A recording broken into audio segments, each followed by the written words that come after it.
Welcome back again. I have my two lovely assistants, Amelia from week 1 and Lauren, who's filmed earlier this week.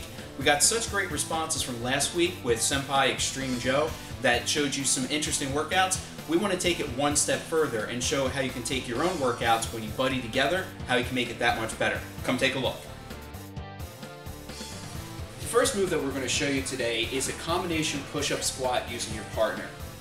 The first thing you need to do in order to set things up is you're going to have your partner, Lauren, who will be doing push-ups today. She's going to get down in her push-up position. Then what Amelia is going to do is set up for her squat behind her by grabbing her ankles, and then she's going to place them right on her outside of her thighs. Now Amelia is going to be in charge of the push-up, and she's going to say when they both go down. Ready, Lauren? Ready. Down, down, up, down, down, up, down, down.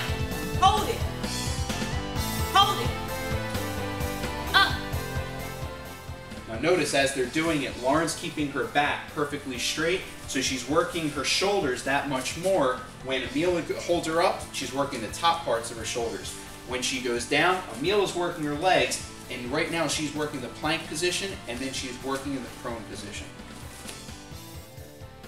As with all of these workouts we're doing, make sure that you're pacing yourself. If you can only get 2 or 3 good ones in, make sure that they're quality, you're not injuring yourself, and make sure that you're working at the same pace of your partner. You always want to push yourself, but not to the point of injury.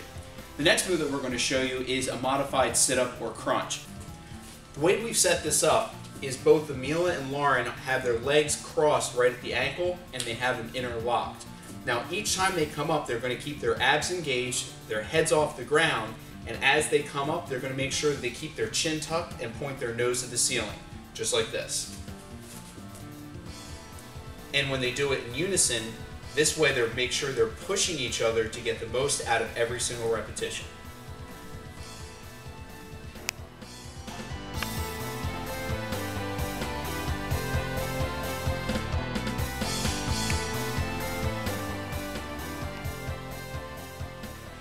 For this particular workout, this is a partnered torque crunch. It's a very interesting workout that's going to work your midsection of your abs, and of course because you're doing it with your partner, it's going to keep you going even though you might be getting tired. The important part with this one is they both have their knees bent, they're hip to hip, and they're holding hands on each side. As they come up, they're going to lift their legs up, and they're going to cross to the other side, making sure they keep their abs engaged and their heads up the entire time. So we're going to see that again. They're going to lift their toes up, point it straight towards the ceiling, and then they're going to come right back down.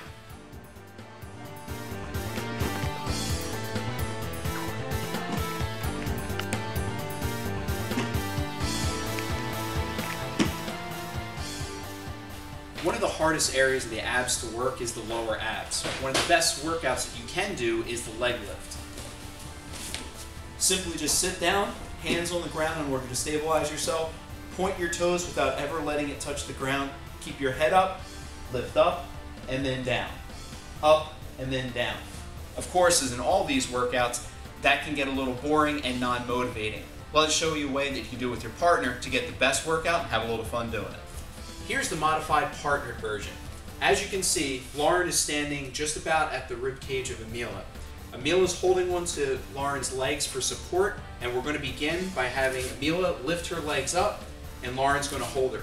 Now, every single time that she lets go, she's actually going to push her down to give her just a little bit more resistance, and Amelia's keeping her head up the entire time. So there's a couple different ways to do this. The first one's the regular way. She'll push her straight down, her legs don't touch, and she comes back up. Pushes her down, and then back up. You can also work the obliques on this one by simply pushing her legs side to side, and you control it each time, making sure your partner is breathing. The last one you can do is a really fun one. You can really push your partner. They're called shorties. You want to push her down, but then you're going to keep her even further down, not letting her come up, to keep your abs engaged the entire time. That's the way to get a great ab and leg workout, and make sure you can push your partner to the limit for a great six-pack. The last ab workout we have in our ab series is working the obliques. The obliques are the side muscles that most people don't use, and that's what's the most disappointing part about not getting good abs. Because without those parallel lines on the side, it doesn't bring everything together to show good definition. One workout you can do by yourself is simply just have your feet right on the ground. You can grab any pad or any kind of object you have in your house, like a pillow, and you're going to twist side to side, placing the pad behind you.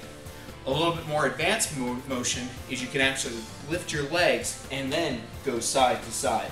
This works the obliques a little bit more intense. But then again, that's by yourself, and when you're by yourself, you can give up. Let us show you a way you can do it with a partner to get even more out of it. The partnered workout is having both partners stand side to side with just a little bit of space in between so when you turn you don't hit each other. They're also having their legs shoulder width apart, slightly bent, and on the balls of their heels. Now as they turn, they're going to twist towards each other, keeping their abs engaged. They're going to catch it on either side, and as they're doing that, not only are they working their abs and their obliques, they're also working their spine and their lower back to make sure that you have a good, healthy core. Another good workout that we have for you for the partnered is making sure that you can use your legs through a squat, but using the squat with a partner. Again, we're going to be using an object. You can use a pillow if you'd like, or if you really want to get a great workout, you can use a medicine ball.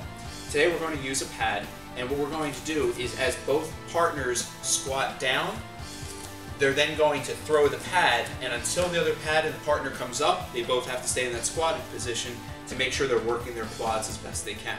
So again, they're going to squat, hold the squat down on both sides, throw, and then they're going to pick up. They're going to squat, they're going to throw, and then they're going to pick up.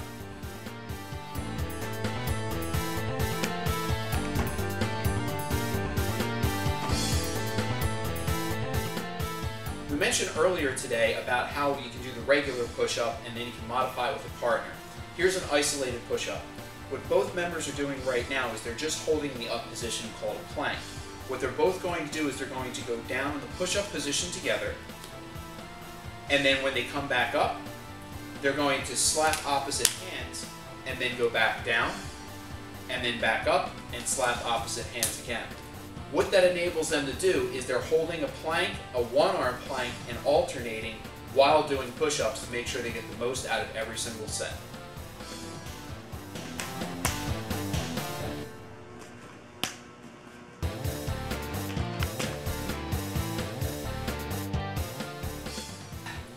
And that's it for this week. I'd like to thank Lauren and Emila very much for their patience and extra hard work after a very long day. And I hope you guys enjoyed and learned a few extra techniques of how you can work out with a partner, a friend, just to make sure that you're able to push yourself to that next level and get the most out of every workout. Remember to breathe and keep it safe. That wraps up week number 6. Remember, things are better together, whether you're talking about Tiger Schulman's and In Motion meals, or you're talking about the 28 students that are working together in the 60-day challenge. We work better together. So use that for motivation when you're finding a workout partner to make sure you can push yourself to be your very best. Now that we're coming into our final weeks, don't forget to vote for your favorite segment. The favorite segment will be brought back for week number 7, and you get to see the progress that those students have made and any of the new nutritional tips they've come up over their last 6 weeks of training. And don't forget to tell your friend about our week number 8 special segment, where you'll not only find out about our results and see how well everyone did, but you'll also be in for a special surprise. So until then, what's in motion for your motivation? I know Senpai Extreme Joe said it's a secret for week number 8, but I'm going to clue you in. The secret... No! Don't tell them!